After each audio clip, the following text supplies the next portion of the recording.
Hi everybody, it's Julie the Whippy Chick here, and boy are things whippy today. I went to put in my GoPro and realized that I did not have an SD card in it, a memory card in it, so that wasn't going to do me any good.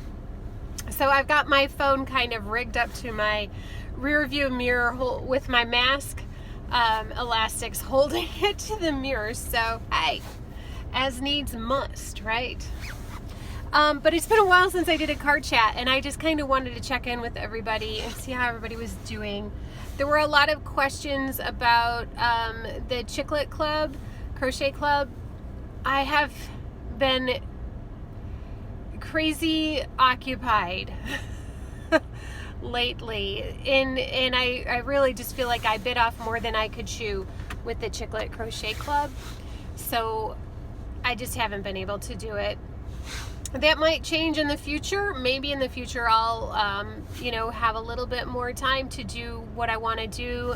Maybe it'll just be a once a month thing. Maybe it'll be just in the summer thing. I'm not sure yet, but I'll keep you posted on that.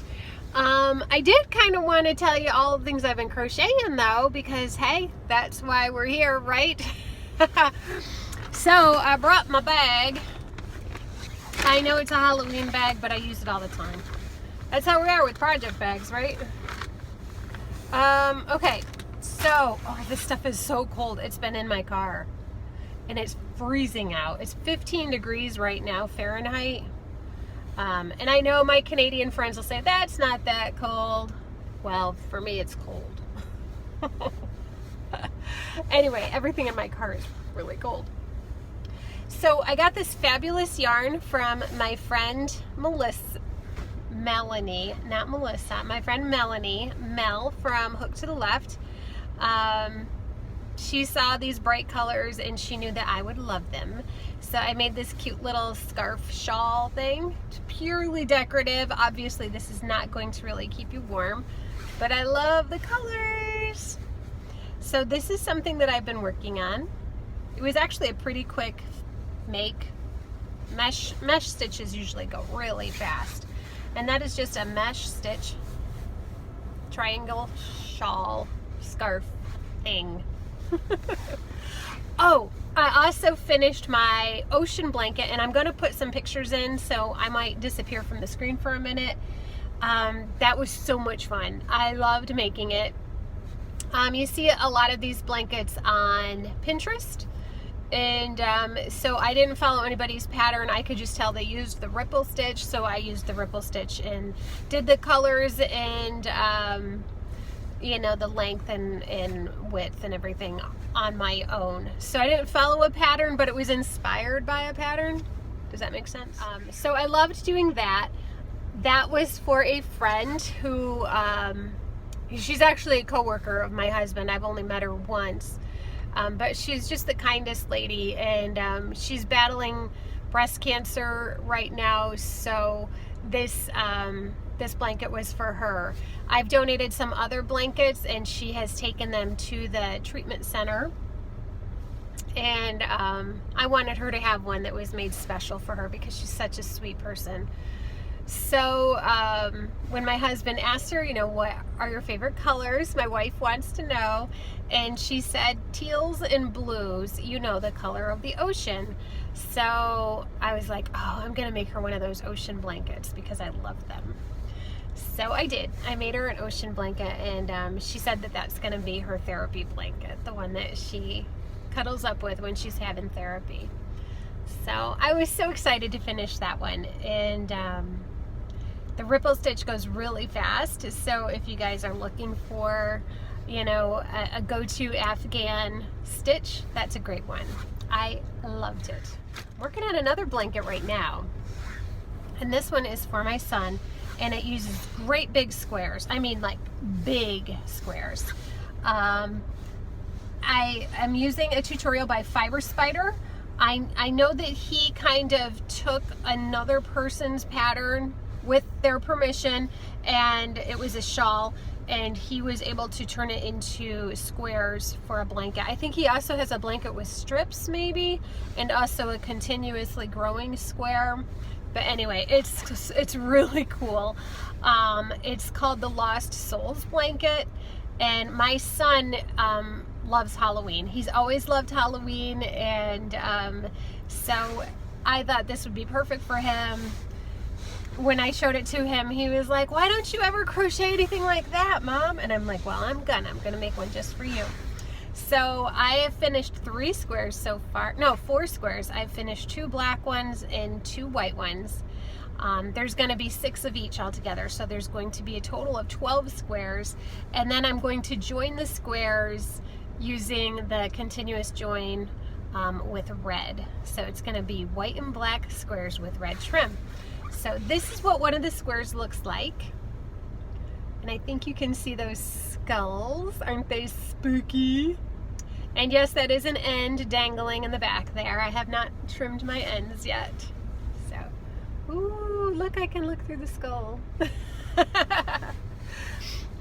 So that is a project that I am working on like every night. And each square, I will say, takes about 3 hours.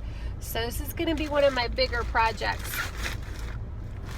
On my lunch break, lately though, I have been staying warm in my office and putting in my earbuds and listening to a book while I've been crocheting blue hats for the Hat Not Hate group. So I've got 3 done. Here's one. Here's another one. Ooh, I don't like that. I've got to learn how to change colors better. We'll just put that in the back. And here's another one. And there's one on the hook, actually. Got one on my hook. So here's the one that's on the hook. So I've been busy working on those too. I gotta say, hats are a great lunchtime project because they fit like in a big Ziploc bag, and you can take them anywhere, and yeah, they're just around and around, so easy to just set them aside and pick them up the next day, right? I've been enjoying it. What else have I been working on? Yarn hookers. We've been doing Bust Your Stash 2022. Hashtag Bust Your Stash 2022. And I've been busting some stash. I completed 2 scrap blankets that I had started last year, but I finished them. And that feels good. Feels good to get those finished. I think I've got some pictures of them, so I'll put them up here. Obviously they're not in my car, but I can put them in the video and you can see those. Those are pretty cool. Another thing we're working on in Yarn Hookers is this week's theme is tapestry. Is that what it's called? No, interlocking crochet. And I am struggling, y'all. Struggling. I have no idea what I'm doing, and I'm really struggling to find a video that's helpful. I started this one with Mikey from the Crochet Crowd. Didn't go well. I did this one from another channel. Sort of, kind of started doing okay with it, but as soon as I got to this point, which was the rear, I think it's called the rear interlocking stitch or something like that. As soon as she did 1 row, then she started on to the forward one, and I thought, well, I only did 1 row of this. I don't know how to do the next row. So I gave up on her, gave up on him. And the last channel that I found, I got the furthest. I don't know if it looks right or wrong. Both sides are supposed to be identical. I don't know. Anyway, this one, the lady only spoke Dutch, and I was just following along by watching the video. I couldn't understand her. So I don't know how my projects are gonna be for this week on Yarn Hookers. If you guys have ever tried the interlocking crochet and you know of a really good tutorial, let me know, please, because this girl needs help with the interlocking crochet. I am really struggling with it. So I never thought I'd say it, but mosaic so much easier than interlocking. But I never tried interlocking. But I found mosaic to be much easier to figure out. So, and to me, I think they don't look that much different. Maybe a little, but not that much. So, anyway, that's what I've been working on. I hope you guys are having a great day. Today's Valentine's Day. So here's my heart to you. It's Valentine's Day, and it is so cold. I think I'm going to go out to dinner with my husband tonight. Our son has to work. He works at a grocery store, so get some date night in. Get a little date night on Valentine's Day. So that'll be good. That'll be good. It's a busy week at work. Really busy. Lots of meetings. A couple days of interviews. Not for my position. Yeah, so it's busy at work. Yeah, crazy. So can't wait for spring. Counting the days. Counting the days till spring. Well, it'll come. It'll come. It's cold, but it's pretty and sunny out, so that's a good thing. All right, guys, I don't have much else, so I'm going to let you go. Again, I hope you're having a great, great day. I hope you're finding the beauty in it. It's out there. Just have to look. And, yeah, happy Valentine's Day. So, tell someone you love them. Doesn't have to be romantic. Okay, guys, take care. See you next time. Bye-bye.